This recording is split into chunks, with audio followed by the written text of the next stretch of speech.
Almost last year ఎండింగ్లో announce చేసుకున్నాం. ఈ సంవత్సరం దేవుని యొక్క వాక్యంలో నుంచి జీవం గల దేవుని సంఘంలో, అంటే దేవుని మందిరంలో అనే మాట ఉంది. దేవుని మందిరము అనగా, దేవుని మందిరం అంటే దేవుని నివాసం, దేవుని ఇల్లు, దేవుడు ఎక్కడైతే నివసిస్తుంటాడో ఆ ప్లేస్. దేవుని మందిరంలో అనగా జీవం గల దేవుని సంఘములో జనులు ఎలాగో నడుచుకోవాలి అనే విషయాన్ని మనము అధ్యయనం చేద్దామని చెప్పి అనౌన్స్ చేసుకున్నాం. మొత్తానికి ఇన్నాళ్ళకి ముహూర్తం సెట్ అయింది. సో మనం జాగ్రత్తగా సంఘంలో ఎలాంటి కేటగిరీ ఆఫ్ పీపుల్ ఉంటారు, ఎవరెవరు ఎలా నడుచుకోవాలి, ఈ విషయాలన్నీ కూడా మనము ఒక సిరీస్గా మనం నేర్చుకుంటూ మనం ముందుకు వెళ్ళబోతున్నాం. ఈరోజు ఈ కొత్త సిరీస్లో first lesson and very opening session, very introductory session.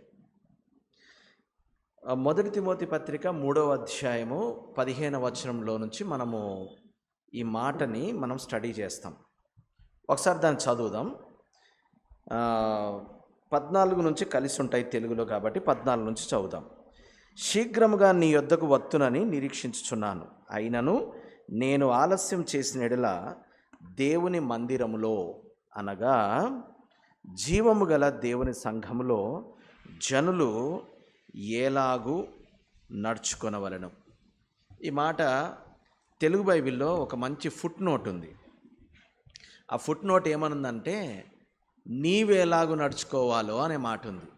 నీవేలాగో అంటే ఏంటి? అక్కడ సంఘంలో ఒక సంఘ కాపరికి, అలాగే సంఘంలో ఉండేటటువంటి సభ్యులకి మధ్యలో ఉండే ఇంటర్పర్సనల్ రిలేషన్షిప్ గురించి మాట్లాడుతూ, వాళ్ళు ఎలా నడుచుకోవాలి, నువ్వెలా నడుచుకోవాలి, నీవు వాళ్ళతో ఎలా నడుచుకోవాలి, వాళ్ళు నీతో ఎలా నడుచుకోవాలి, వాళ్ళు ఒకరితో ఒకరు ఎలా నడుచుకోవాలి, అసలు సంఘంలో మీరంతా ఎలా నడుచుకోవాలి, ఇది ఓవరాల్గా బిహేవియర్ గురించినటువంటి, అంటే చర్చ్ బిహేవియర్ గురించినటువంటి ఒక సబ్జెక్ట్ అపోస్తలుడైన పౌలు ఎఫెస్సులో ఉన్నటువంటి సంఘ కాపరి అనేటువంటి తిమోతిని హెచ్చరిస్తూ రాసినటువంటి ఈ మొదటి పత్రికలో ఆయన పూర్తిగా వివరించడానికి ప్రయత్నం చేశాడు. మరి అసలు ఈ తిమోతి పత్రిక యొక్క బ్యాక్గ్రౌండ్ ఏంటి, నేపథ్యం ఏంటి, దీని యొక్క కాంటెక్స్ట్ ఏంటి, దీని యొక్క కంటెంట్ ఏంటి అనేది కనుక మనం కాస్త స్టడీ చేయడానికి మనం ప్రయత్నం చేస్తే, అసలు పౌలు గారు ఎందుకు ఇది రాయాల్సి వచ్చింది అనేది మనకు అర్థమవుతుంది. అది అర్థం చేసుకుంటే మనం ముందుకెళ్ళొచ్చు. మనం ఎలా వెళ్తామంటే, అసలు పౌలు తిమోతికి ఈ పత్రిక ఎందుకు రాశాడు, ఓకే, ఏ సందర్భంలో రాశాడు, ఏ విషయాన్ని రాస్తున్నాడు, దీన్ని తెలుసుకుంటూ అసలు సంఘం అంటే ఏంటి, అంటే జీవం గల దేవుని యొక్క మందిరం అంటే ఏంటి, అది తెలుసుకున్న తర్వాత మరి ఆ మందిరము ఏమై ఉందని మనం తెలుసుకుంటామో అప్పుడు ఆ మందిరంలో ఉన్నటువంటి జనాలు ఎలాగా నడుచుకోవాలో, నడుచుకోవడం అంటే నడవడిక, అంటే బిహేవియర్ ఎలా ఉంటుంది అనేది మనము స్టడీ చేస్తూ మనం ముందుకెళ్ళచ్చు. కాబట్టి నేను మొట్టమొదట తిమోతి పత్రిక మీద, అంటే మొదటి తిమోతి పత్రిక మీద ఒక చిన్న పరిశీలన మీ ముందు ఉంచాలని నేను ఇష్టపడుతున్నాను. అపోస్తలుడైన పౌలు తన పరిచర్యలో చాలామందిని తన లేబరర్స్గా, తన వర్కర్స్గా, సహపనివారిగా ఆయన తయారు చేసుకున్నాడు. వాళ్ళల్లో తిమోతి ఒకడు. పౌలు లుస్త్రా అనే పట్టణానికి వెళ్ళినప్పుడు అక్కడ విశ్వాసులైనటువంటి తిమోతి యొక్క తల్లి, అలాగే తిమోతి యొక్క అవ్వ, వాళ్ళని కలుసుకున్నాడు. వాళ్ళు చాలా గొప్ప భక్తిపరులైనటువంటి స్త్రీలు. తిమోతిలో యేసుక్రీస్తుని గురించినటువంటి ఆ ఆసక్తి, ఆరాధన భావం, ఆ భక్తి, పరిచర్య పట్ల అతనికి ఉన్నటువంటి ఆతృత, ఇవన్నీ చూసి అపోస్తలుడైన పౌలు తిమోతి అనేటటువంటి యవనస్తుడిని చేరదీశాడు. చేరదీసి చాలా ఇంటెన్స్గా ఒక సొంత కుమారుని ఎలాగైతే ట్రైనప్ చేస్తాడో అలాగా పరిచర్యలో ట్రైనప్ చేశాడు. చేసి పౌలుకున్నటువంటి అలవాటు ఏంటి అని అంటే he was a very practical trainer. Timothy నేర్చుకున్న విషయాలన్నీ కూడా నువ్వు ఇతరులకు బోధించు అనేవాడు. అలాగే తిమోతి పౌలు చేస్తున్న పనులన్నీ కూడా చూస్తూ ఉంటే నువ్వు వెళ్ళి ఆ పనులన్నీ చేస్తూ ఉండు అనేవాడు. ఇదే నేపథ్యంలో ఏం చేసేవాడంటే పౌలు తిమోతిని ఆయా సంఘాలకి పంపిస్తూ ఉండేవాడు. నేను ఎలా చేస్తున్నానో నువ్వు కూడా అలా చేస్తూ ఉండు అని చెప్పేసి. ఇలా జరుగుతూ ఉన్నటువంటి క్రమంలో ఎఫెస్సి అనేటటువంటి పట్టణంలో ఉన్నటువంటి సంఘంలో విపరీతమైనటువంటి గలిబిలి మొదలైంది. ఏం జరుగుతూ ఉందంటే వీళ్ళు పాత నిబంధనలో నుంచి, మరి ముఖ్యంగా ఆదికాండం గ్రంథంలో నుంచి కొన్ని వంశావళులు, వస్త్రధారణ, తిండి, ఆహార వ్యవహారాలు ఇలాంటివన్నీ తీసుకొని సంఘంలో వాటిని గురించినటువంటి విపరీతమైనటువంటి బోధలు చేయడం మొదలుపెట్టారు. పౌలు గారు ఇప్పుడు వచ్చాడు, సంఘం ఇప్పుడు వచ్చింది, ఆదికాండం ఎప్పుడు నుంచి ఉంది అని చెప్పి అక్కడి నుంచి బోధలు చేయడం మొదలుపెట్టారు. మొదలుపెట్టి సంఘంలో కొంత అలజడి, కొంత గలిబిలి అనేది రేకెత్తిస్తూ ఉన్నారు. మనకు ఈ తిమోతి పత్రికలో మనం చూస్తే అలెగ్జాంద్రు, హ్యుమెనైను అనే వాళ్ళ పేర్లు కనబడతాయి. వీళ్ళు ఎలా ఉన్నారంటే అవసరమైతే జనాల ఇళ్లల్లో జొరబడి మరి వాళ్ళకి భయంకరమైనటువంటి టీచింగ్స్ అలవాటు చేయడానికి వాళ్ళు ఇష్టపడుతున్నారు. ఈ రోజుల్లో కూడా చూడండి, కల్ట్స్ మొదలైనప్పుడు వాళ్ళు ఏం చేస్తారంటే వాళ్ళు ఇళ్లల్లో నుంచి స్టార్ట్ చేస్తారు. ఇళ్లలో మ్యాక్సిమం ఎవరుంటారు? మగవాళ్ళంతా పనులకు వెళ్ళిపోతారు. ఇళ్లలో ఎవరుంటారు? ఆడవాళ్ళు ఉంటారు. ఇక్కడ నుంచి మొదలెడతారనమాట. వీళ్ళంతా కూడా ఇలాంటి అమాయక స్త్రీలని టార్గెట్ చేస్తారు. వాస్తవానికి ఈ తిమోతి పత్రిక 2వ అధ్యాయంలో, అంటే నేను జస్ట్ మీకు సందర్భాన్ని గుర్తు చేస్తున్నాను. 2వ అధ్యాయం 2వ తిమోతి పత్రిక 3వ అధ్యాయంలో అంత్యకాలమందు అపాయకరమైనటువంటి సంగతులు వస్తాయి అని చెప్పేసి హెచ్చరిస్తాడు పౌలు తిమోతిని. హెచ్చరిస్తున్నప్పుడు వాళ్ళు ఏమంటాడంటే, ఇలాగ ఇళ్లలో జొరబడి అబద్ధ బోధలు నేర్పిస్తూ ఉంటే స్త్రీలు చాలామంది ఇలాంటి బోధలకి చెరపట్టబడిపోతున్నారు, ఎందుకు వీళ్ళు ఇలా అవుతున్నారు అని చెప్పడానికి ఒక మంచి మాట మాట్లాడతాడు అక్కడ. నేను ఆ విషయం మీకు చూపిస్తాను చూడండి. ఇదే 2వ తిమోతి పత్రిక 3వ అధ్యాయంలోనికి ఒకసారి రండి. 3వ అధ్యాయం 1వ వచనం చూడండి. అంత్యదినములలో అపాయకరమైన కాలములు వచ్చునన్న సంగతి తెలుసుకొనుము అని అపాయకరమైనటువంటి సంగతులు ఏంటో చాలా విషయాలు చెప్తూ ఇప్పుడు ఏమంటాడు అని అంటే 5వ వచనంలోకి రండి ఒకసారి. 2వ తిమోతి పత్రిక 3వ అధ్యాయము 5వ వచనం. పైకి భక్తి గల వారి వలె ఉండియు దాని శక్తిని ఆశ్రయించని వాళ్ళు ఉంటారట. ఏంటంటే పైకి ఎలా కనబడతారు? చాలా భక్తిగా కనబడతారు.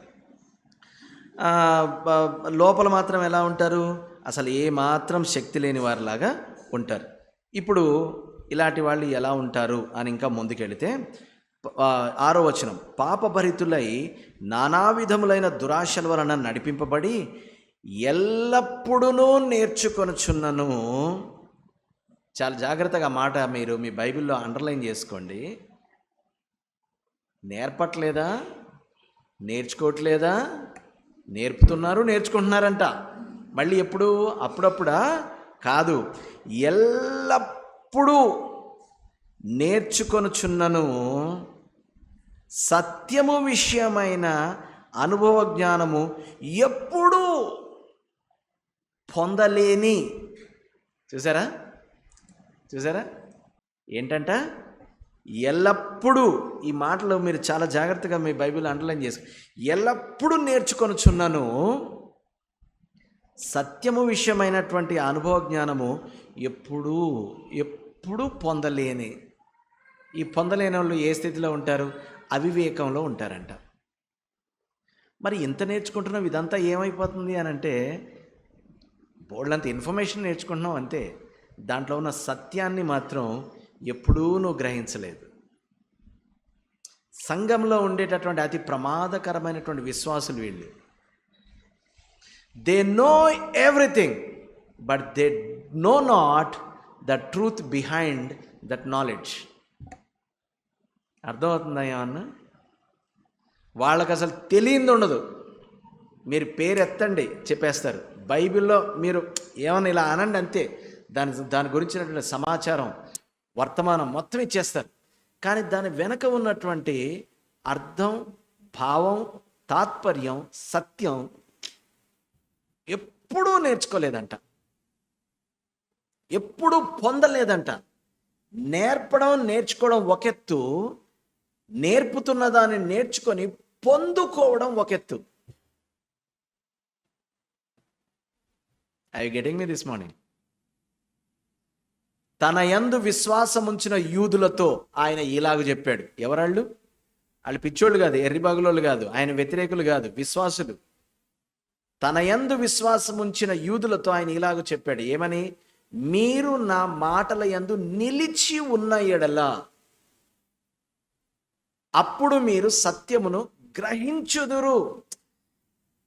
ఏం మాట్లాడుతున్నాడు ఇక్కడ? పొందుకోవడము, గ్రహించడము, వీటి గురించి మాట్లాడుతున్నాడు. అసలు నీకు ఏమన్నా తెలుసా అంటే, నాకు తెలిసినంత ఎవడికి తెలియదు. దాని గురించి మాట్లాడట్లేదు ఇక్కడ. ఆహాహాహా, తెలుసు నీకు బాగా. ఎందుకు? ఎల్లప్పుడూ నువ్వు ఎక్కడుంటావు? చర్చిలోనే ఉంటావు, ఎల్లప్పుడూ వింటానే ఉంటావు, ఎల్లప్పుడూ నేర్చుకుంటూనే ఉంటావు. కానీ ఎప్పుడూ కూడా గ్రహించవు, పొందుకో. ప్రమాదకరమైన వీళ్ళు. ఎందుకు ప్రమాదకరం అంటే, అన్నీ వచ్చినట్టే ఉంటారు, అన్నీ తెలిసినట్టే ఉంటారు, వాళ్ళకి ఎవరు చెప్పలేరు. కానీ ఏనాడు కూడా వాళ్ళు రిసీవ్ చేసుకోలేదు, పొందుకోలేదు. మీరు నా మాటలందు నిలిచి ఉండడం మీరు సత్యమును గ్రహించుదురు. గ్రహించే వాళ్ళ గురించి మాట్లాడుతున్నాడు ఇక్కడ, పొందుకునే వాళ్ళ గురించి మాట్లాడుతున్నాడు ఇక్కడ. ఈ నా మాటలు విని విని హల్లెలూయా అని మర్చిపోవడం కాదు. విని వాటి చొప్పున, ఆగండి, దానికంటే ముందు ఇంకా ఉన్నాయి. ఈ నా మాటలు విని వాటిని గ్రహించి, ఆ మాట మనం మిస్ అవ్వకూడదు. దేని గురించి మాట్లాడుతున్నాడు ఇక్కడ? పొందుకోవడము, గ్రహించడము, సత్యమును సంగ్రహించడము, దాని గురించి మాట్లాడుతున్నాడు. ఈ నా మాటలు విని వాటిని గ్రహించి వాటి చొప్పున చేయు ప్రతివాడు ఏంటంట? ఓపికతో, ఏంటంట? యోగ్యమైన మంచి మనసుతో.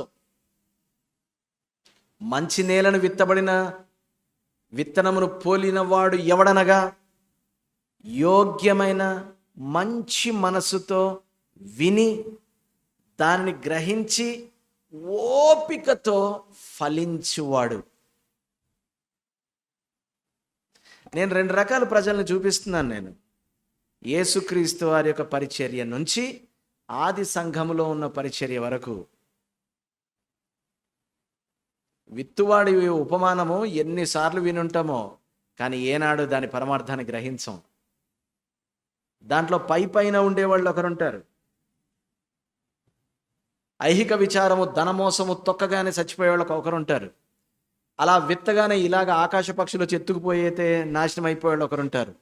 మరి మంచి నేలను విత్తబడిన వాడు ఎవడు అని అంటే, విని గ్రహించి, వినేటప్పుడు కూడా యోగ్యమైన మంచి మనసుతో విని గ్రహించి ఓపికతో. దేని గురించి మాట్లాడుతున్నాడు? గ్రహించడము, పొందుకోవడము, ఓపికతో ఫలించడము. We cannot force the fruit. No, that's not our responsibility. We cannot force the fruit. We have to wait in patience for the fruit. ఫలం రావాలి అని అంటే, నేను ఇక్కడి నుంచి వాక్యం చెప్పగానే మీరు ఆమేన్ అంటే రాదు. దానిలో ఉన్నటువంటి దానిని గ్రహించి దాని మీద వర్కౌట్ చేసి ఓపికతో దాని సారాంశాన్ని మీరు పొందుకుంటే అప్పుడు మీలో నుంచి ఫలం వస్తుంది. ఇక్కడ ఏమంటున్నాడు? ఎల్లప్పుడూ, ఏంటంట? ఎల్లప్పుడూ నేర్చుకొనుచున్నను, సత్యమును గురించిన అనుభవ జ్ఞానం ఎప్పుడూ పొందనటువంటి ఒక కేటగిరీ ఉన్నారు. వాళ్ళు అవివేకులు. ఇలాంటి వాళ్ళు అబద్ధ బోధకులు వాళ్ళకి ఎదురైనప్పుడు చెరగొనిపోబడతారంట. They will be caught up. అదే కదా మొదటి కీర్తనలో రాశాడు. ఏమన్నాడు చెప్పండి? ఇలాంటి వాళ్ళని ఏమన్నాడు? గాలికి చెదరగొట్టబడు పొట్టువలే ఉందురు. అంటే ఎవడు వస్తే వాడు, ఏ టీవీ ఆన్ చేస్తే అటు, ఏ ఛానల్ మొదలు పెడితే అటు, ఇటు అటు ఇటు అటు ఇటు అటు, గాలికి చెదరగొట్టబడు పొట్టు అని కీర్తనకారుడు అన్నాడు. అలల చేత రేపబడినటువంటి వారు అని పత్రికల్లో అన్నాడు. ఎలా ఉంటారంట? అని లేస్తూ ఉంటారు, స్వింగి అని వెళ్ళిపోతూ ఉంటారు. అసలు వాళ్ళ ఆవేశం మామూలుగా ఉండదు, ఆతృత మామూలుగా ఉండదు. సర్రమని ఇలా లేస్తారు. ఎంత ఉధృతితో లేచారో అంత లోపలికి వెళ్ళిపోతారు. ఇలాంటి వాళ్ళందరూ కూడా సంఘంలో ద మోస్ట్ డేంజరస్ పీపుల్. ఎందుకు డేంజర్ అనే మాట మాట్లాడుతున్నాను? ఏమన్నా చెప్దామా, ఏమన్నా అందామా అంటే పైకి ఏం కనబడదు. పైకి ఎలా కనబడతారంట? పైకి చాలా భక్తి గల వారిలా కనబడతారు. ఎల్లప్పుడూ నేర్చుకునే వారిలాగే కనబడతారు. అన్నీ వచ్చినట్టే ఉంటారు. ఏం చెప్పలేము ఇంకా వాళ్ళకి. కానీ సత్యమును గురించిన అనుభవ జ్ఞానము ఎన్నడూనూ పొందని అవివేకులు. ఇలాంటి వాళ్ళు ఎంబ్రే అనే వాళ్ళ అటువంటి దొంగ అబద్ధ బోధకుల చేత ఈజీగా చెరపట్టబడిపోతారు. So my conclusion is, if you don't grasp the word and put your foundation firmly on the truth, you are gone. ఎఫెసీ సంఘంలో అట్లాంటి పరిస్థితి ఉంది. ఆ పరిస్థితిలో అపోస్తలుడైన పౌలు తిమోతిని పిలిచి, నువ్వు అక్కడికి వెళ్ళి ఆ సంఘంలో జనులు ఎలాగో నడుచుకోవాలో నువ్వు నేర్పించు. Otherwise they will be lost. గలతీయుల గురించి మాట్లాడుతూ అంటాడు అపోస్తలుడైన పౌలు, మీ గురించి నాకు మరలా ప్రసవ వేదన కలుగుతుంది అంటున్నాడు. అంటే మళ్ళా కనాల్సి వస్తుంది మిమ్మల్ని. మొత్తం ఎక్కడికి వెళ్ళిపోయారంటే గాన్ కేస్. తిడుతున్నాడు బూతులు.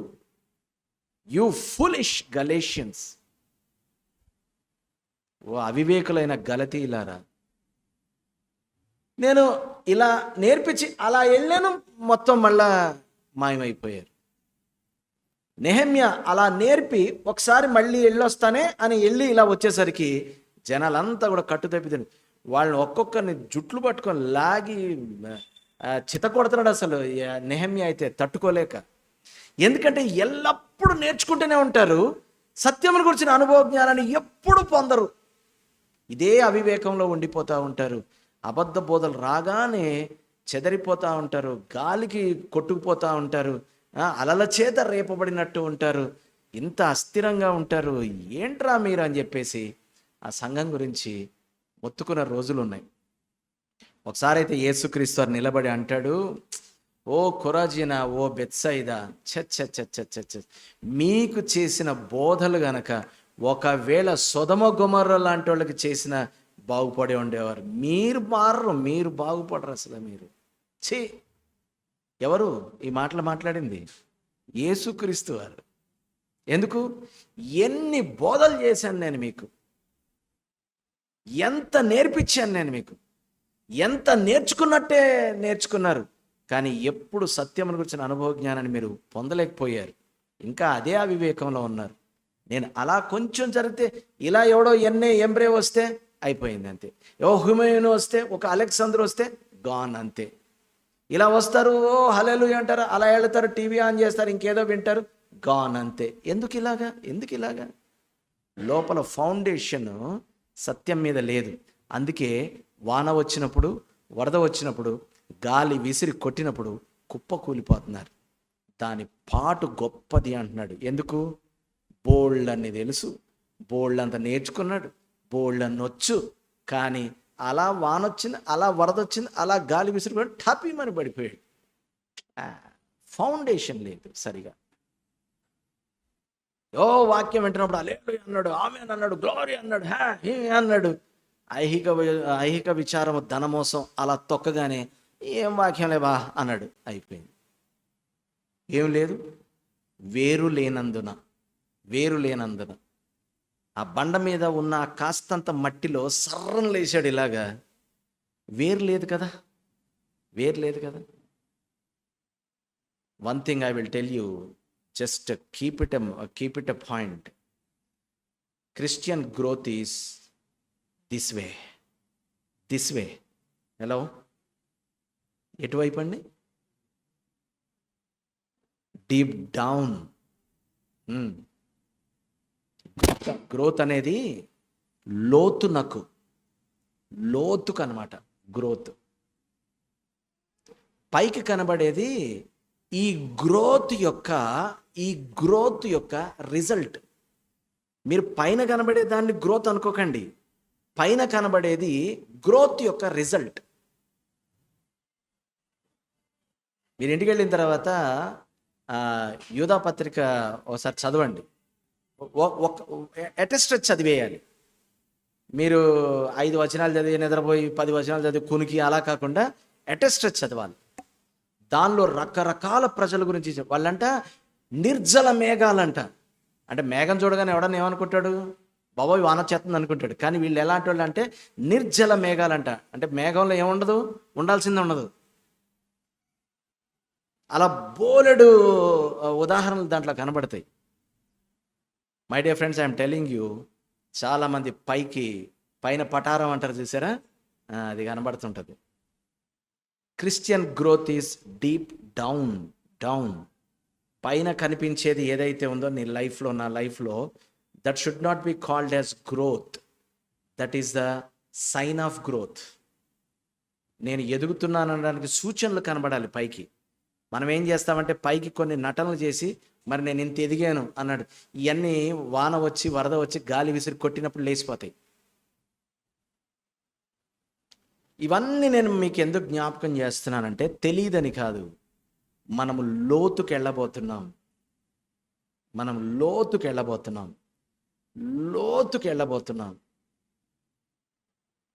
3.5 సంవత్సరాలు యేసుతో గడిపిన తర్వాత కూడా పేతురు అంటున్నాడు, అయ్యా ఎన్ని రోజులు నా జీవితం ఎక్కడుంది? పైనే ఉంది. ఎలా ఉంది? పైన. అసలే నా పేరేంటి?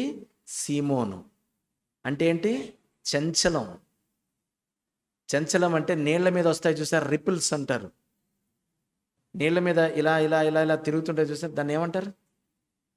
చూసారు ఎప్పుడన్నా నీళ్ళల్లో? చూడలేదా? నీళ్ళల్లో ఎవరేం చేయకపోయినా ఇలా ఇలా ఇలా ఇలా ఇలా ఇలా వస్తుంటే చూసారా? చూడలేదు ఇప్పుడు? నీళ్ళు చూడలేదు ఎప్పుడు నీళ్ళల్లో? అవి చూసారా? ఏమోనండి అవన్నీ మా కాలం వాళ్ళకి ఏం తెలుసండి, మీరు 1947 అన్నట్టు చూస్తున్నారు నన్ను. నీళ్ళ మీద ఇలా ఇలా వస్తాయి, వాటిని ఏమంటారు తెలుగులో? మీరేమంటారు చెప్పండి? అలలు కాదు, అలలు ఇలా వస్తాయి, బుడగలు కాదమ్మా, ఇలా రింగులు వస్తుంది కదా నీళ్ళలో, ఇలాగ రిపుల్స్ అంటారు వాటిని ఇంగ్లీష్లో. ఎగ్జాక్ట్లీ తరంగాలు. కరెక్ట్ వర్డ్ గుర్తు చేశారు. ఆ తరంగాలకి తరంగ ధైర్యం ఉంటుంది. ఊరికి ఇలా ఇలా వెళ్ళిపోతుంటాయి, నిలకడ ఉండదు. సీమోను అంటే అది ఉండదన్నమాట. ఇలాగ ఊరికే అంటే ఇలా ఇలా వెళ్ళిపోతాం. ఏడి సీమోను ఏడంటే అలా ఒడ్డుకి వెళ్ళిపోయింది. ఆ సీమోనును యేసుక్రీస్తు వారు అంటున్నాడు, నీ మనసు స్థిరపడిన తర్వాత. ఎలా ఉన్నాడు సీమోను? నీ మనసు స్థిరపడిన తర్వాత నీ సహోదరులను బలపరచు. ప్రేయర్ చేస్తున్నాడు సీమోను పేతురు కోసం. సీమోను బర్యోనా, నేనైతే నిన్ను పేతురుగా చూడాలనుకుంటున్నాను, స్థిరమైన వాడిగా చూడాలనుకుంటున్నాను. స్థిరత్వము, నాటబడము, బలపడము చాలా ఇంపార్టెంట్. ఇది గుర్తుపెట్టుకోండి. Christian growth is deep down, not పైకి. నో. అన్నీ తెలిసినట్టే మాట్లాడతాడు పేతురు. ప్రభు అంటాడు, బెక అంటాడు. ఒకరోజు తెలుసుకున్న రోజున ఏమన్నాడు తెలుసా? ప్రభువా నేను పాపిని, నన్ను కనికరించు అన్నాడు. ఏంటి? అంతా అయిపోయిన తర్వాత మరి ఇన్నాళ్ళు ఏం చేశారు? ఉట్టిదే ప్రభు, పైకి నటించాను. నా అంతటోడు ఎవడు లేడు మన శిష్యుల బృందంలో, నాకు తెలిసినంత ఎవడికి తెలియదని నటించాను ప్రభు. మరి ఇప్పుడు ఏం చేయాలని కోరుకుంటున్నావు? లోతుకు నడిపించు ప్రభు, నన్ను లోతుకు నడిపించు. లోతుకు నడిపించి నాలో ఉన్నటువంటి లోపాలన్నీ సరిదిద్ది నన్ను వాడుకో ప్రభా. ఏం కావాలి మనకి? లోతైన అనుభవం కావాలి. లోతైన అనుభవం అంటే ఏం లేదు, వాక్యం యొక్క సత్యమును గ్రహించిన క్రైస్తవ జీవితం. పైన సూపర్ఫిషియల్ సర్ఫేస్ లెవెల్ హల్లెలూయా గ్లోరీ, ప్రతి జీవితం మీదకి వాన వస్తుంది, వరద వస్తుంది, అంతటితో ఆగదు, గాలి విసిరి కొడుతుంది. This is life. If somebody is promising you, నీ జీవితంలో వాన రాదు, వరద రాదు, గాలి నీ మీదకి రాదు, యేసయ్య అడ్డంగా నిలబడతాడని ఎవడన్నా చెప్తే నాలాటోడు వేదిక మీద నిలబడి, వాడు అబద్ధికుడును అబద్ధములకు జనకుని యొక్క సేవకుడు కానీ దేవుని సేవకుడు కాదు కాదు కాదు అని మీరు గుర్తించకపోతే మీరేమవుతారు తెలుసా? వాడు గుడ్డివాడు, గుడ్డివానికి త్రోవ చూపిన ఇద్దరు కలిసి ఎక్కడ పడతారు? ఒకరోజు గోతిలో పడిపోయి ప్రభువా నీవే కలవంటాడు. మరి నేను అప్పుడే చెప్పాను కదా, గోతిలో పడకూడదు అని అంటే లోతైన అనుభవంలోకి వెళ్ళాలి. హలో, లోతులో పడి నాశనం అవ్వకూడదు అని అంటే లోతైన అనుభవం ఉండాలి. లోతైన అనుభవం ఉందనుకోండి, గోతిలో పడ్డా కూడా ఏం అవ్వదు. మెట్లు ఎక్కుతూ వచ్చావనుకో, కింద పడ్డా మెట్లు ఎక్కడం తెలుసు కాబట్టి మళ్ళీ ఎక్కుతావు. మెట్లు ఎక్కకుండా మొదటి మెట్టు నుండి ఒకేసారి పైకి వెళ్ళావనుకో, ఒకవేళ కింద పడితే ఈసారి పైకి ఎలా వెళ్ళడం అర్థం కాదు. ఇది అర్థమైనోడు ధన్యుడు. అంతే, అంతకంటే నేను ఎక్కువ వివరించలేను. ఎలా వెళ్ళాలి? లోతుకు వెళ్ళాలి. ఎటు గ్రో అవ్వాలి? ఇటు కాదు గ్రో అయ్యేది. మన కాన్సన్ట్రేషన్ గ్రోత్ మీద పెడితే గ్రోత్ యొక్క రిజల్ట్స్ ఆటోమేటిక్గా బయటికి కనబడతాయి. మనం చూపించాల్సిన అవసరం ఏం లేదు, మనం ఏం చూపించక్కర్లేదు, ఆటోమేటిక్గా కనిపిస్తాయి. మన ఐశ్వర్యాన్ని చూపించాల్సిన అవసరం లేదు, కనబడుతుంది. మన బీదరికాన్ని చూపించక్కర్లేదు, కనబడుతుంది. నువ్వు బీదరికాన్ని ఎంత కవర్ చేసినా నువ్వు బీదోడు అని లోకాన్ని తెలిసిపోద్ది. తెలుసా మీకు? మీరెంత నవ్వుతున్నా ఏడిచాడు వాడు హృదయం నుండి దుఃఖమే అని జనాలకి ఈజీగా దొరికిపోతారు. Our face is the index, our life is a projector. ఈజీగా తెలిసిపోద్ది. మనం ఏది దాయలేం. నా కళ్ళలో కలిపెట్టి చూడు అంటే దొరికిపోతారు. తెలుసా? ఏది దాయలేం. కాబట్టి చూపించడానికి ఏం ప్రయత్నం చేయకండి, ఎదగడానికి ప్రయత్నం చేస్తే కనబడేది ఆటోమేటిక్గా కనబడిపోద్ది. సో ఇలాంటి పరిస్థితుల్లో తిమోతిని పంపించి ఏమంటున్నాడంటే, అయ్యా మొట్టమొదటి నువ్వు చేయాల్సింది ఏంటంటే, దీనంతటికి కారణం ఏంటో ఆ వేరుకు మందేయాలి. దీనంతటి కారణం ఏంటంటే అబద్ధపు చెడ్డ అసత్య బోధలు. ఆ బోధలు చేసేవాళ్ళని నువ్వు ప్రేమగా లాలించి పక్కన ఏమంటున్నాడు తెలుసా? వారిని ఖండించుము, గద్దించుము. అబద్ధ బోధలు చేసేవాడిని ఖండించు, గద్దించు అని మొదటి అధ్యాయంలో సవివరంగా రాసి, రెండవ అధ్యాయానికి వచ్చేసరికి ఏమంటాడంటే, ఒక ప్రేయర్ మూమెంట్ తీసుకురా. చర్చ్లో ఒక ప్రేయర్ మూమెంట్ తీసుకురా. ఎందుకనంటే మనమందరము సంపూర్ణ భక్తితోనూ మాన్యతతోనూ నెమ్మదిగాను సుఖంగాను బతకాలి. ఈ అలజడుల్లో బతికితే లాభం లేదు. గనుక అని రకరకాల ప్రార్థనలు చర్చిలో ఇంప్లిమెంట్ చెయ్యి అని చెప్తున్నాడు. ఒక ప్రేయర్ మూమెంట్ తీసుకురా అంటున్నాడు. ఆ ప్రేయర్ మూమెంట్ తీసుకొచ్చిన తర్వాత అంటాడు, చర్చ్ని చాలామంది ఇదొక హ్యాపెనింగ్ ప్లేస్ లాగా చూస్తున్నారు. అబ్బా సండే వచ్చింది, ఇవాళ ఆదివారం, ఈరోజు పండగ, ఏం చూపించను, ఏం వేసుకోను, ఏం ప్రదర్శించను అని కొందరు ఎగబడి వస్తున్నారు. వాళ్ళ వల్ల లేనటువంటి వాళ్ళు కొంచెం ఇబ్బంది పడుతున్నారు. అలాంటి వాళ్ళు నేను జాగ్రత్తగా కంట్రోల్లో పెట్టంటున్నాడు. వీళ్ళు చర్చికి ఆరాధించడానికి కానీ నేర్చుకోవడానికి కానీ, ప్రభువును గణపరచడానికి కానీ, ఇతరులకు పరిచయం చేయడానికి కానీ రావట్లేదు. తెల్లారితే ఆదివారం అంటే వీళ్ళ సిద్ధపాటు అంతా ఏంటనుకుంటున్నారు? నా దగ్గర ఏముంది, ఏమి లేదు, ఏం తెచ్చుకోవాలి, రేపేం చూపించాలి అని ఆడంబరాలు చేస్తున్నారు. ఆ రోజు ఎఫ్ఎస్సి సంఘంలో ఉన్న వాళ్ళు, ఈ ఆడంబరాలు చేసే వాళ్ళంతా కూడా ఆడోళ్ళు ఎక్కువ. ఆ ఆడోళ్ళని కొంచెం జాగ్రత్తగా ఉండమని చెప్పు. కొంచెం బీదలైనటువంటి వారు, లేనోళ్ళు, ఆడోళ్ళు ఉన్నారు, వాళ్ళు కొంచెం ఇబ్బంది పడుతున్నారు. వాళ్ళు ఇలాంటి ఆడంబరాలు చేసే స్త్రీలు ఉన్నారు, వాళ్ళని గద్దించు అని అన్నాడు. ఆ గద్దించిన తర్వాత ఇంకొక ప్రధానమైనటువంటి విషయం ఒకటి చెప్పాడు. నాయకుల్ని ఏర్పాటు చేయ చర్చిలో అన్నాడు. నాయకులు. తిమోతి ఎవరు? నాయకుడు కాదా? ఇక్కడ మీకు ఒక చిన్న డిఫరెన్స్ నేర్పిస్తాను నేను. తిమోతి చర్చ్లో, సంఘంలో, ఆది సంఘంలో 2 రకాల లీడర్షిప్స్ ఉన్నాయి. కొంచెం జాగ్రత్తగా వినండి. Elders, deacons and supply pastors. Okay, elders, deacons, supply pastors. వీళ్ళంతా ఏంటంటే వాక్యము, ప్రార్థన అనే పరిచర్య చేసేటటువంటి బృందం అన్నమాట. ఇదంతా కూడా స్పిరిచువల్ మినిస్ట్రీ. డీకన్ ఏం చేస్తాడు అని అంటే చర్చ్ నడిపిస్తాడు. ఆ డీకన్ యొక్క బాగోగులు చూడడానికి ఎల్డర్ ఉంటాడు. డీకన్కి సహకరించడానికి సప్లై పాస్టర్ ఉంటాడు. వీళ్ళంతా కూడా ఆర్డైన్డ్ మినిస్టర్స్ అన్నమాట. వీళ్ళు elder, deacon and supply pastors are ordained ministers to serve the word of God and to pray for the church. మరి సంఘంలో ఇదొకటే ఆస్పెక్ట్ ఉండదు కదా. పరిపాలన విభాగం ఒకటి ఉంటుంది. Governance, administration, finances.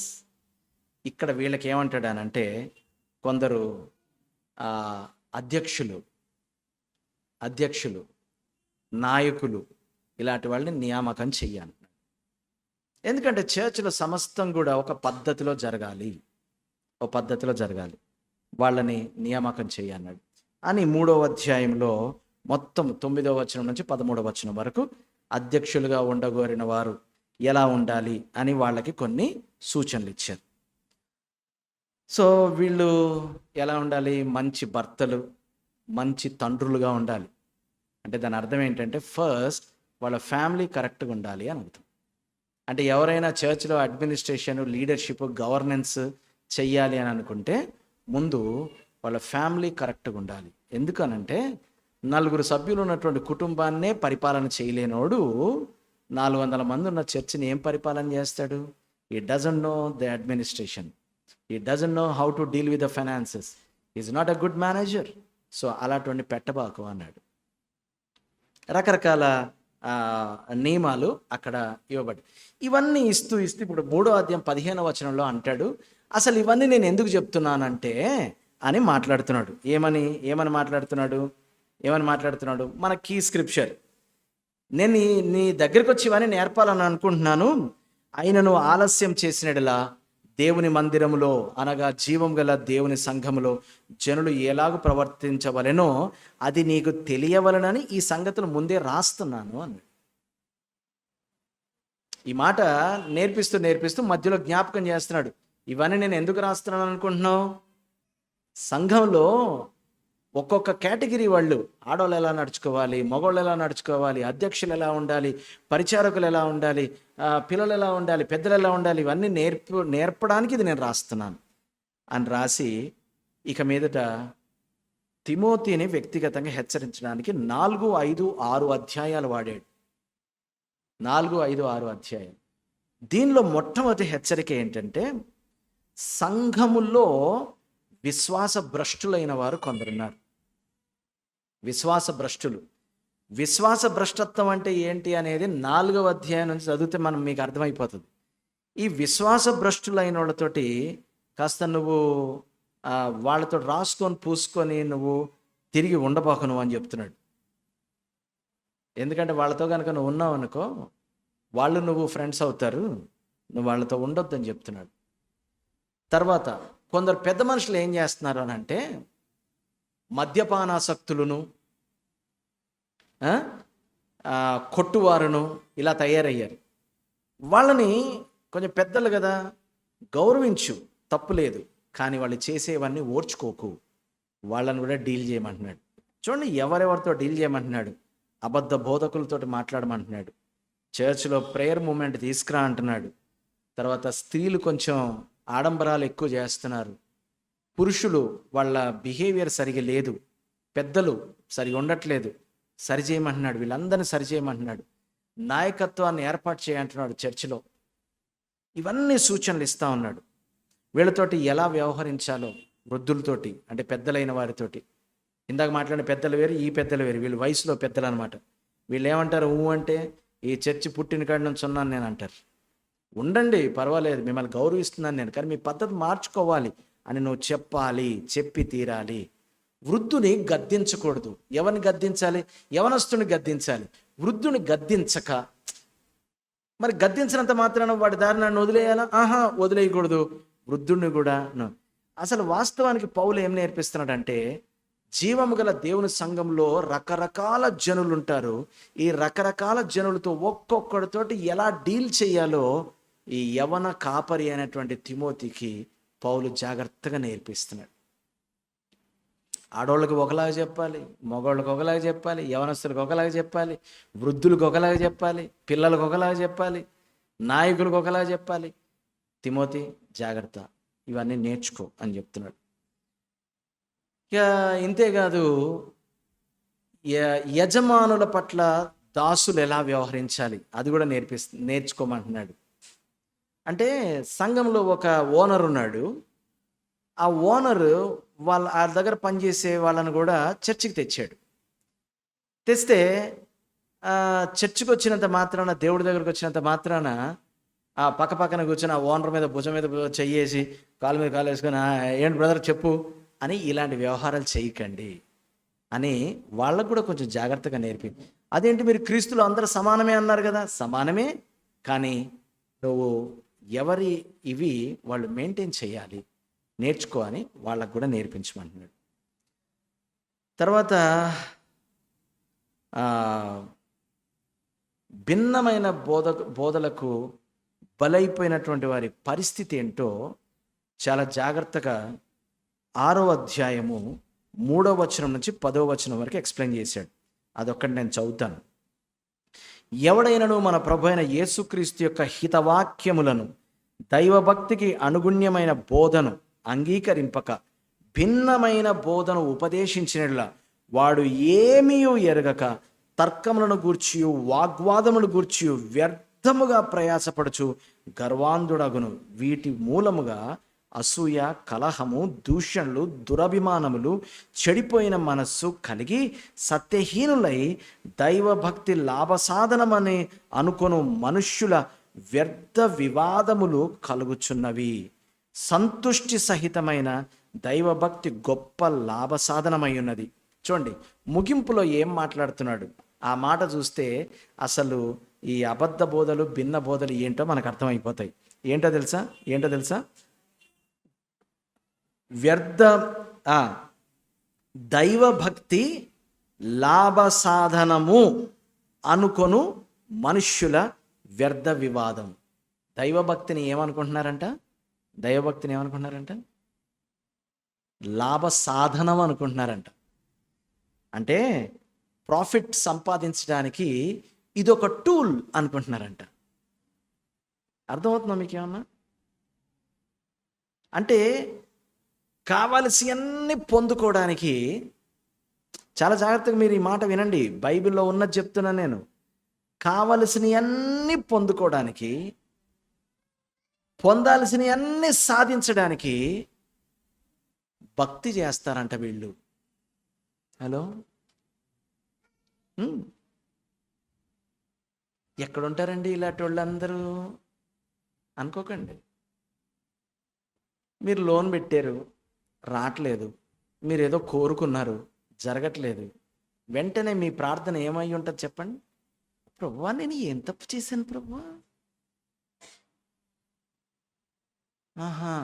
సో తప్పులన్నీ మన్నించి ఒప్పులుగా భావించి నన్ను అంగీకరించు, మోకాళ్ళ మీద గుణదలు ఎక్కుతాను, నోటొక్క టెంకాయ కొడతాను. భక్తిని లాభ సాధనంగా వాడుతున్నారు. A tool for gain.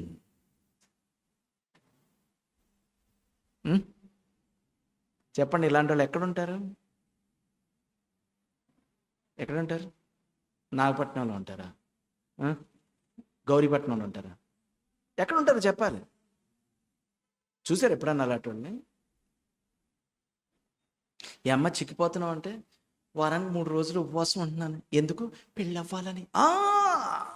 ఈ భక్తి దేనికి? మొగుణ్ణి సంపాదించడానికి. వీళ్ళని బైబిల్ ఏమంటుందంటే పైకి భక్తి గలవారు. ఆవిడ ఏంటనుకుంటున్నావు? వారానికి 3 సార్లు ఉపవాసం చేస్తుంది ఆవిడ, తెలుసా? ఆవిడ ఏమనుకుంటున్నావు?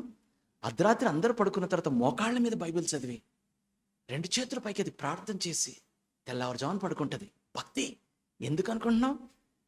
ఆడ కొడుక్కి ఉద్యోగం రావాలని, కూతురికి పెళ్ళైపోవాలని. ఇదంతా ఎక్కడి నుంచి వచ్చింది? భక్త, నీ భక్తికి మెచ్చి తిని కోరుకో. ఎక్కడుంది ఇది? బైబిల్ ఎక్కడనుందా? ఎక్కడనుందా చెప్పండి. ఒంటికాల మీద ముక్కు మూసుకొని తపస్సు చేస్తే దెబ్బకి దిగొచ్చి, ఒరే బాబా ఏంటో చెప్పరా బాబు, ముల్లోకాల గడగడలాడిపోతున్నా, నీ భక్తికి ఏం కావాలి చెప్పు అనంటే అది అలా దిగిరా. మంత్రాలకి చింతకాయలు రాలవనే సూత్రం తెలిసిన మనకి ఇలాంటి వేషాలకి జీవము గల దేవుడు ఏమి కదలడు అన్న సంగతి కూడా తెలియట్లేదు మనకి. కొన్ని గుండె పగిలిపోయే విషయాలు చెప్తున్నాను కదా మీకు నేను.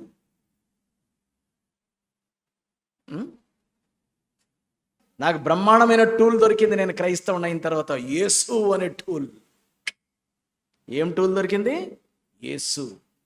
వ్యాపార వృద్ధి యేసు నామములో, ఆరోగ్యం యేసు నామములో, ఐశ్వర్యం యేసు నామములో. భలే టూల్ దొరికింది నాకు.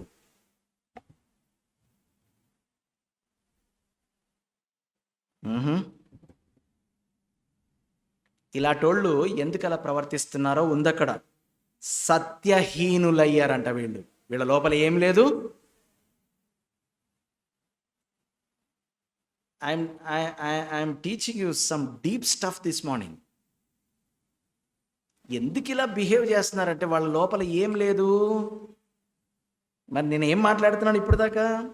గ్రహించడం, నేర్చుకోవడం, సత్యమును గురించిన అనుభవ జ్ఞానం ఎల్లప్పుడూ నేర్చుకొనుచున్నాను.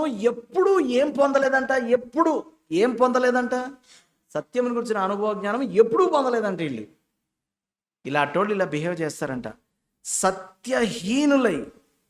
అసలు సత్యహీనులు ఎందుకు అయ్యారు? చెడిపోయిన మనస్సు. ఏంటంట? చెడిపోయిన మనస్సు వాళ్ళని సత్యహీనులుగా చేసింది. సత్యహీనులు అయిపోయిన తర్వాత వాళ్ళు ఏమనుకుంటున్నారంటే దైవభక్తిని లాభసాధనం అనుకుంటున్నారు. 3 వారాల నుంచి చర్చికి వెళ్ళలేదు తెలుసా, అందుకే వ్యాపారం మొత్తం లాస్ అయిపోయింది. వీళ్ళు చర్చికి వెళ్ళడాన్ని ఎందుకు అనుకుంటున్నారు? ఆదివారం ఒక 2 గంటలు చర్చికి వెళ్ళేసి ప్రభు నువ్వే కలవని దండ పెట్టేసుకుంటే వారం అంతా ఏమవుతుంది మనకి? శుభం లాభం. ఏంటది? శుభం లాభం. ఎవడు చెప్పాడు?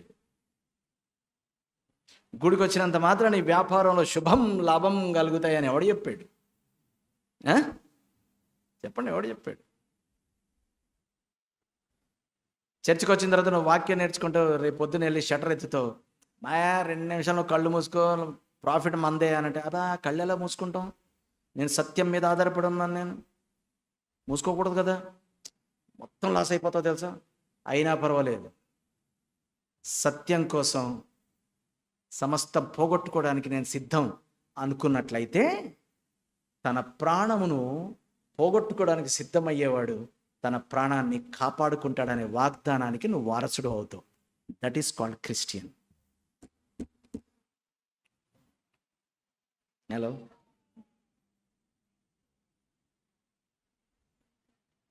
మా అపార్ట్మెంట్లో అందరూ చచ్చిపోయారండి.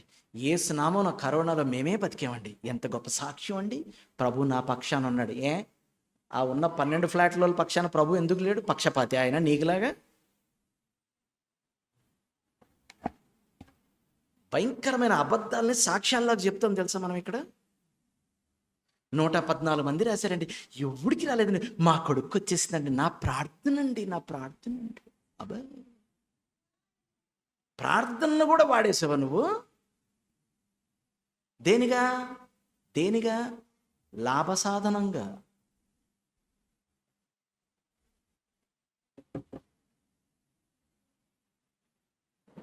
ఆయన బోధన విని వారు పండ్లు కొరికిరి అని ఉంది బైబిల్లో. ఏం చేశారంట? పండ్లు కొరికారంట. అట్లుంది కదా మీకు. ఓ పక్కన ఉడుకు, ఓ పక్కన నా మాటలు. వీడు ఒక్కడే ఉన్నాడో చెప్పడానికి? ఇది ఒకటే ఉందా చర్చి? బోర్డు ఉన్నాయి మనకు నచ్చినవి చెప్పాడు. వాక్యం కూడా అదే అంటుంది. తమకు నచ్చిన బోధల కొరకు బోధకులను పోగు చేసుకునేంతమంది ఉంటారు. మీకు కావాలంటే మన చర్చికి గొడవలు లేవు, ఫ్రీ టు గో. ఇది ఒకటే ఉందనుకుంటున్నారు దేశం మీద చర్చి? నేను ఒక్కడే ఉన్నాను అనుకుంటున్నారు వాక్యం చెప్పేవాడు? నో. ఇలాంటి బోధలు మీరు అందరు నేర్చుకోవాలని నేను ప్రతి ఒక్కరిని ఎంకరేజ్ చేస్తున్నాను. ఇప్పటి నుంచి రెడీగా ఉండండి. ఎవ్రీ వీక్, నేను ఉన్న వీక్ కూడా మీరు కొందరు వాక్యం చెప్పాలి. ఎందుకంటే ఇలాంటి వాక్యాలు నేర్చుకోవాలి. వారు దురద చెవులు గలవారై, అంటే వాళ్ళకి నచ్చిన బోధలు చెప్పేవాళ్ళు కావాలి. ఇక్కడ బాగాలేదు, అక్కడైతే ఆమేన్ అనిపిస్తుంటుంది తెలుసా ఆయన మాట్లాడుతుంటే. అలాంటి ప్లేసులు రాజమండ్రిలో కొల్లలు తెలుసా. You are free to go there. హ్యాపీగా ఎంజాయ్ చేసి ఇలా ఉండాలి. చర్చ్ అంటే వెళ్ళామా, వచ్చామా, అప్పడతప్పడతాండ్రు, ఆవకాయ తాండ్రు కొట్టామా, అప్పం తీసుకున్నాము, నోట్లో పెట్టుకున్నాము, హుండీలో కానుకలు వేసాము, సంతోషంగా చూసా పాస్టర్ గారు మన చెవులు రిక్కించి అసలు ఎంత ఎంత వింటే వాక్యం వినాలి, తింటే గారెలు తినాలన్నట్టు వచ్చాం. వారా మాటలు విని కోపంతో రగులుకొని వారిని గ్రామ చావడిలోనికి ఈడ్చుకొని పోయి బెత్తములతో కొట్టించి, ఎలా వస్తున్నాయి చూసారా కోపాలు జనాలకి. కొట్టించి ఏం చెప్తారో తెలుసా? మీరు ఈ మాటలకి మీదట మాట్లాడకూడదని మేము ఆజ్ఞాపించుతున్నాం. అవసరమైతే ఈ ఊరు వదిలేసి వేరే ఊర్లో కన్నా వెళ్ళిపోతాను, కానీ ఈ మాటలు మాట్లాడకుండా నేను ఉండను. ఇది అపొస్తలుల యొక్క తీర్మానం. నేను బయట మీటింగ్లకు వెళ్ళినప్పుడు చెప్తాను, మీరు మళ్ళీ నన్ను పిలవకపోయినా పర్వాలేదు, నేను చెప్పేస్తాను. మీరు మళ్ళీ నన్ను పిలుస్తారని నాకు ఆశలు కూడా లేవు. నువ్వు పిలవకపోతే నేను ఇంకో వేదిక మీదకి చెప్తా. ఒకవేళ ఒకనొక రోజున ఇదే చర్చ్ కూడా ఒకవేళ నన్ను వ్యతిరేకించింది అనుకోండి, ఈ చర్చ్ వదిలేసి వేరే దగ్గర చెప్పుకుంటా నేను, తెలుసా. కానీ ఇవి మాత్రం మార్చను. నా పద్ధతులు మార్చుకోమంటే మార్చుకుంటా, నా మాట తీరు మార్చమంటే మారుస్తా. సత్యాన్ని మార్చడానికి మాత్రం వీలే లేదు, అసలు సవాలే లేదు. మన చర్చలో ఒక ఆయన ఏమన్నాడంటే నాతో ఒకసారి, సచిన వాళ్ళందరూ అంటారు ఏంటండి, చాలా కటువుగా ఉంది అది. ఓహో, మరణించిన వారు అంటానులేండి, నేర్చుకోవచ్చు, అట్లాంటివి మార్చుకోగలుగుతాం కానీ మొగుడు పెళ్ళాలు కొట్లాడుకుంటే అలా అనకండి. కొంచెం పబ్లిక్లో సరే, భార్యాభర్తలు గొడవాడుకున్నప్పుడు ఇలాంటివి నేర్చుకుంటాం, కానీ మొత్తం వాక్యాన్ని మార్చేయమంటే మార్చలేము, కష్టం. భక్తి దేనికి వాడుతున్నామంట చెప్పాలి, అందరు చెప్పాలి. భక్తిని దేనికి వాడుతున్నాం? దేనికోసం? లాభసాధన. ఇంత బారు మోకాళ్ళు వేసి ప్రార్థన చేస్తున్నాడు ఎందుకు అనుకుంటున్నాం? అందుకే దేవుడు మా ఇంటిని రాత్రి పగలు కాపలా కాహేస్తున్నాడు. ఓహో, ఒక సెక్యూరిటీ ఏర్పాటు చేసుకోవడం కోసం భక్తి అనే సాధనాన్ని నువ్వు వాడుతున్నావు. అంటే ఏదేమైనా ఏంటంటే మొత్తానికి దేవుడు ముగ్గులో దింపడానికి నువ్వు భక్తి వాడుతున్నావు. మరి ఇంకేంటండి మనకు తృప్తి? చూడండి తర్వాత మాట చూడండి ఒకసారి. సంతుష్టి సహితమైన దైవభక్తి గొప్ప లాభ సాధనమై ఉన్నది. ఏంటంట ఈ మాట ఇంగ్లీష్లో అంటాడు, ఆ ఇంగ్లీష్ పదం అర్థం అవుతే చాలా బాగుంటుంది. కంటెంట్మెంట్ అంట. సంతుష్టి సహితమైన దైవభక్తి. దైవభక్తిలో ఏముండాలి? సంతుష్టి అంటే ఏం లేదు, ఉన్న దాంట్లో తృప్తిగా ఉండడాన్ని. అది గొప్ప లాభ సాధన. భిన్నమైన బోధలకు తిరిగిన వారి పరిస్థితి ఎట్లా ఉంది అని అంటే, చెడిపోయిన మనస్సు సత్యవిహీనులు అయిపోయి దైవభక్తిని లాభ సాధనంగా వాడుకుంటున్నారు. సింపుల్గా చెప్పాలంటే దేవుని వాడేసుకుంటున్నారు. అది. తర్వాత ధనవంతుల ప్రవర్తన ఎలా ఉంది అని అంటే, ధనవంతుడు తన ధనమును గూర్చి, బలవంతుడు తన బలము గూర్చి, పరాక్రమవంతుడు తన పరాక్రమను గూర్చి, జ్ఞాని తన జ్ఞానమును గూర్చి అతిశయపడడానికి వీల్లేదు. అతిశయించువాడు దేన్ని బట్టి అతిశయించాలి అని అంటే, వాటన్నిటిని ఇచ్చే దేవుని బట్టి అతిశయించాలంట. నీ ధనం, నీ ప్రాణం, నీ జ్ఞానం, నీ ఆస్తి ఈరోజు ఉంటాయి, రేపు పోతాయి. ఈరోజు ఉన్న పేరు రేపు ఉండదు. నీకు తెలుసా? There is nothing permanent in this life. ఈరోజున్న అవమానం రేపు ఉండదు, ఈరోజున్న ఘనత రేపు ఉండదు, ఈరోజున్న డబ్బు రేపు ఉండదు, ఈరోజున్న బేదరికం రేపు ఉండదు. Everything has an expiry date on this earth. So don't boast about your selfs. ధనవంతులు అలా ఉన్నారంట. చర్చిలో ఉన్న వాళ్ళ గురించి మాట్లాడుతున్నారు ధనవంతులు. మరి ఎలా ఉండాలండి ధనవంతులు? దేవుడు నాకు ఇంత ఎందుకు ఇచ్చాడు అని అంటే, లేని వారికి నేను ఏదో రకంగా సహాయం చేయడానికి నాకు ఇచ్చాడు. ధనం అంటే I'm not speaking about just డబ్బు అండి. ధనం అంటే కలిగి ఉండడం గురించి. నీకు ఈరోజు ఈ పూట నువ్వు ఏదైతే కలిగి ఉన్నావో అది ఏమైనా కావచ్చు, జ్ఞానము కావచ్చు, మాట కావచ్చు, అందము కావచ్చు, ఇల్లు కావచ్చు, ఐశ్వర్యం కావచ్చు, డబ్బు కావచ్చు, ఏదైనా కావచ్చు. నీకు దేవుడు ఎందుకు ఇచ్చాడు అనంటే, God blessed you so that you can be a blessing.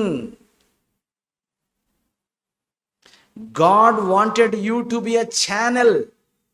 God doesn't want you to be a well.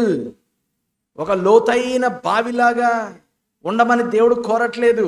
No, కడుపులో నుండి ఉబికే జీవ జల నదుల్లాగా ఉండాలని కోరుతున్నాడు. దేవుడు నీకు ఇచ్చినటువంటి ప్రయోజనకరమైనది ఏది దాచుకోక, అరే నాకెందుకు ఇది ఇచ్చాడు అని అంటే వెతుక్కోవాలి. అది లేనోళ్ళకి నేను హెల్ప్ చేయాలి. నేను ఎప్పుడు చెప్తుంటాను, నీకు రెండో ఎక్కం ఎందుకు వచ్చు అంటే, ఒకటో ఎక్కం రానోడికి నేర్పడానికి. అంతేగాని ఒకటో ఎక్కం మాత్రమే వచ్చినోడిని చూసి నాకు రెండెక్కాలు వచ్చి తెలుసు అనడానికి కాదు.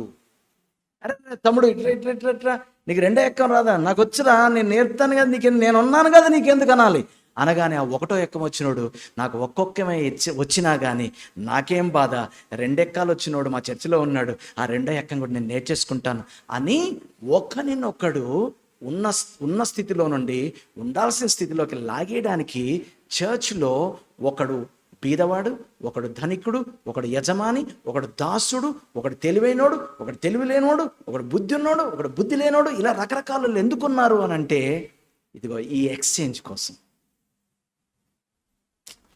ఏమన్నా ఎక్కుతుందా? చెప్పండి.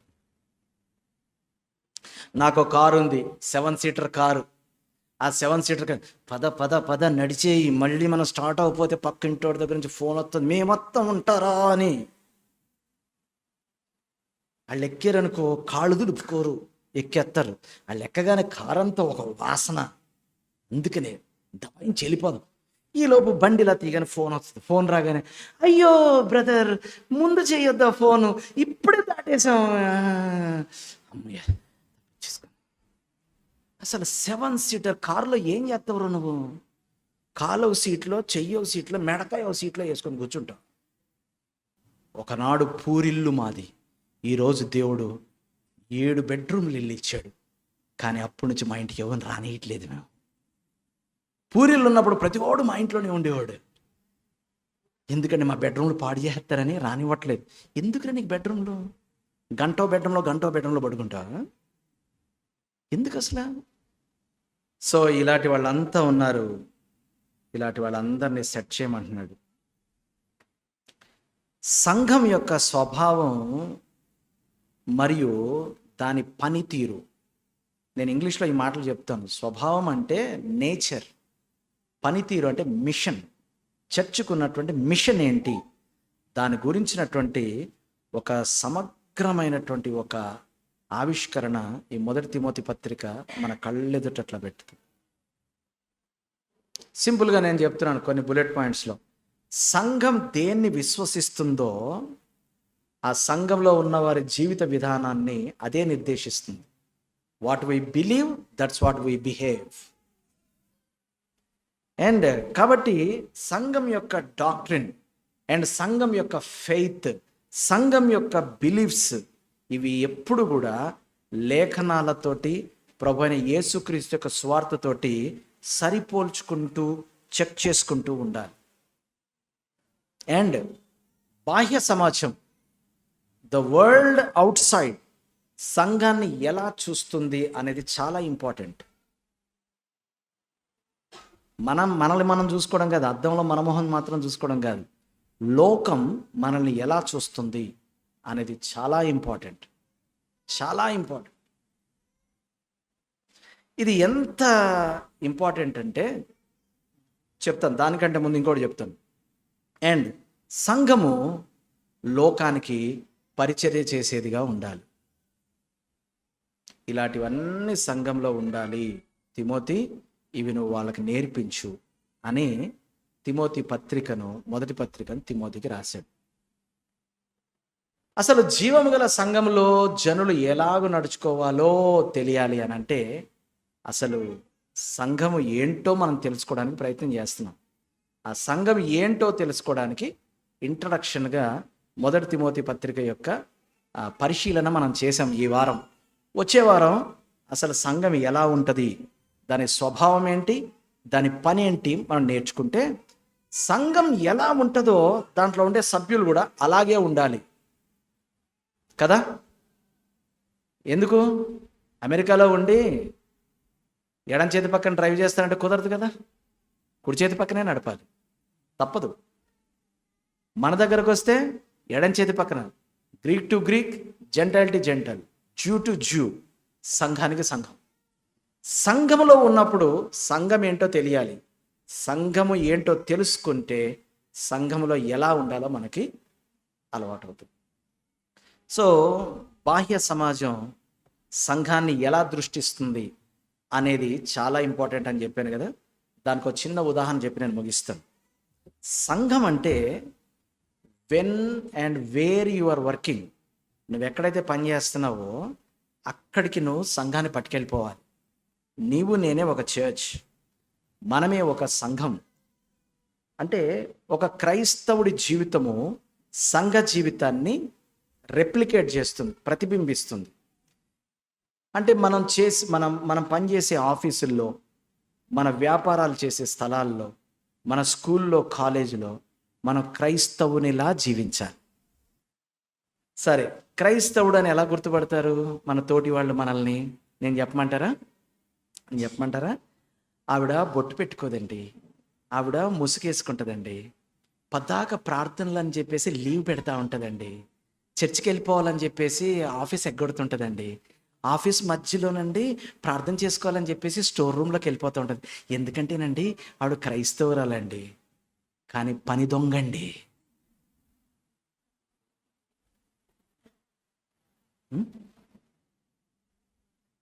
దీన్ని మీరేమనుకుంటారు తెలుసా? మీ పని చేసే స్థలంలో క్రైస్తవుడుగా నేను సాక్ష్యం సంపాదించుకున్నాను కాదు, వాళ్ళు బూతులు తిట్టుకుంటున్నాడు.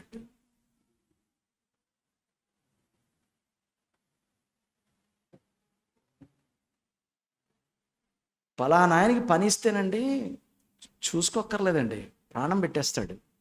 ఎక్కడ తేడా రానివాడు తెలుసా? ఎంత స్కిల్ఫుల్గా పనిచేస్తాడంటేనండి, ఎంత డెడికేటెడ్గా పనిచేస్తాడంటే, ఎవడన్నా నిర్లక్ష్యం చేస్తాడేమో, ఏమర్పాటుగా ఉంటాడేమో, కానీ ఆయన మాత్రం ఉండడండి. ఎందుకండి? క్రిస్టియన్ కదండి.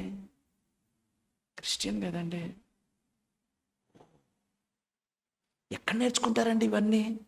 చర్చ్ ఉంటుందండి వాళ్ళకోటి, బైబిల్ ఉంటుంది వాళ్ళకోటి, అక్కడ నేర్చుకుంటారు. ఏనాడు నువ్వు నోరిప్పి ఒక్క వాక్యం చెప్పక్కర్లేదు, ఒక పాట పాడక్కర్లేదు. That is called a Christian employee.